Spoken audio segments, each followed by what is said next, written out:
नमस्कार। मैं Acharya doctor Dilip Kumar PhD gold medalist Navyug Jyotish Shikshan संस्थान की पाठशाला में आपका स्वागत करता हूं।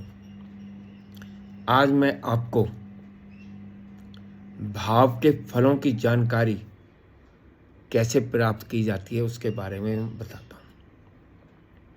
कुंडली में 12 भाव होते हैं और हर भाव से हम कुछ ना कुछ विचार करते हैं। जैसे लगन से हम अपना शरीर, सिर, डिसीजन पावर का विचार करते हैं।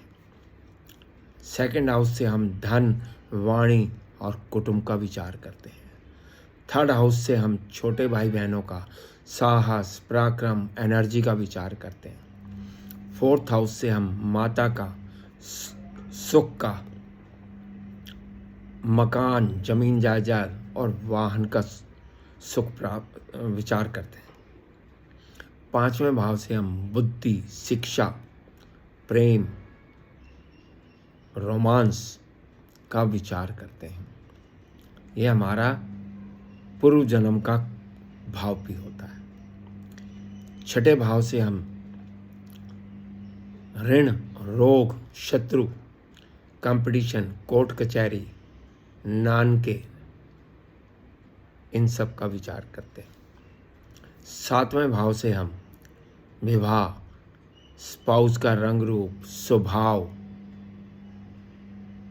सबका विचार करते हैं। आठवें भाव से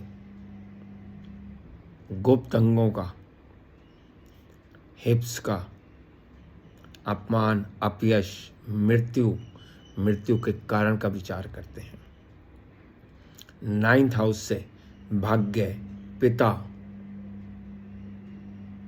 यात्राएं, इनका विचार किया जाता है। दशम भाव हमारा कर्म भाव है, प्रोफेशन का भाव है। दशम भाव से हम यह विचार करते हैं कि व्यक्ति नौकरी करेगा या व्यापार करेगा और उसमें कितना धन प्राप्त करेगा, कितना उच्च पद प्राप्त करेगा।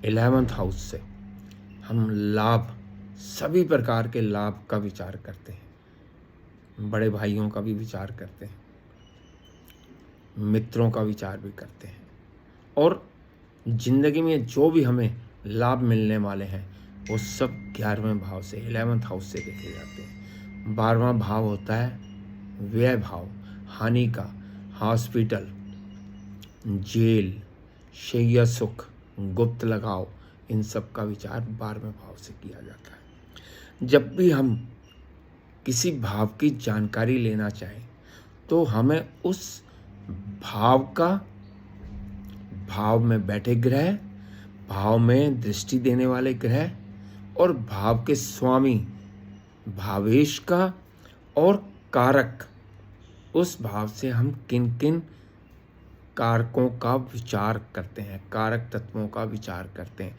इन सब का अध्ययन करना बहुत जरूरी है। भाव, भावेश और कारक यदि तीनों बली हों, यानी शुभ राशि के हों, उच्च राशि के हों, मित्र राशि के हों या उनके स्वामी केंद्र त्रिकोण में बैठे हों, शुभ ग्रहों की दृष्टि हो, युति हो, शुभ कत्री हो, तो उस भाव से संबंधित फलों में शुभता बहुत बढ़ जाती है और वो हमें उस भाव से संबंधित कारक तत्वों में शुभ फल प्राप्त होते हैं।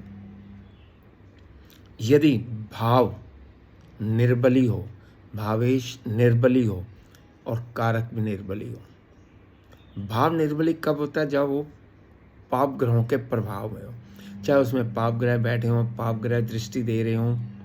भावेश यानी कि भाव का स्वामी यदि नीच हो, अस्त हो या 6, 8, 12 अतिरिक्त भावों में बैठा हो तो निर्बली हो जाता है। या कारक, हर भाव के कारक अलग अलग होते हैं, ये मैं आपको किसी अलग वीडियो में बताऊंगा।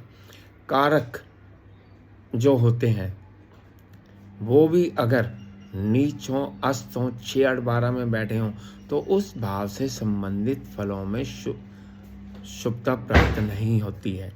इसीलिए भाव का विचार भावेश का विचार और कारक तत्वों का विचार जानकर ही हम किसी भाव के फलों का एनालिसिस कर सकते हैं, अध्ययन कर सकते हैं।